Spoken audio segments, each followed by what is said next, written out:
Warning. Our YouTube channel and its videos may contain scenes, language, and content that may not be appropriate for all audiences. These videos include surveillance footage, undercover pursuit of suspects, actual police and rescue operations, and fearless confrontations. If you do not approve of the content, please do not watch our videos. If you wish to continue, we strongly advise that you proceed with caution. Viewers' discretion is advised.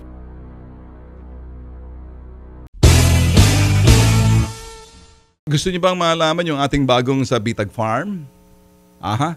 Kasi makita yung junior ni Franklin na si Cholesterol Hippo sa Senado. Meron din Cholesterol Hippo Junior sa Kongreso. Oh, labas na natin si Edsel. Edsel. Nandiyan ba si Edsel?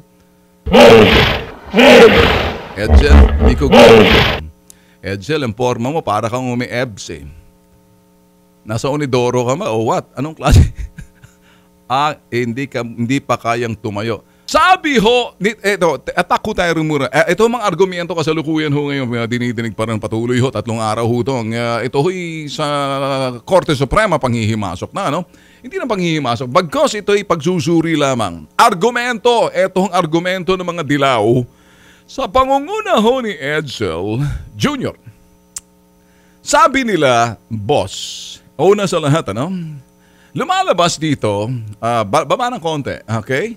Sabi nila ang argumento, ito kasi sila ang dami lang argumento na hindi lang pagsamahin at palakasin, patibayin, bagkos mali-mali ka lang mga lohika.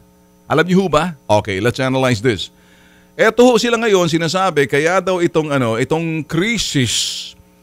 The crisis was triggered by military operation against alleged dito ho sa Philippines by the military.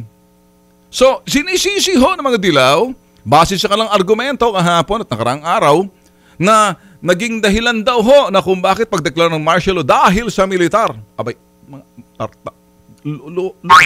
sinisisi rin ng mga nagpipetisyon, mga dilaw sa pangunguna ni Edsel Jr. na ang militar naging mitsa.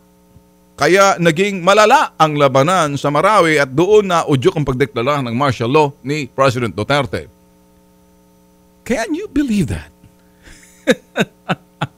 So parang ang pagdeklara ng martial law at kasalukuyan na talagang factual without basis para sa kanila dapat ibasura ang martial law kasi kasalanan ng militar dahil ang militar ang naging dahilan, naging mitya that triggered yung military operations kung kaya laban dito sa mga ito kung kaya nagdeklara ng martial law.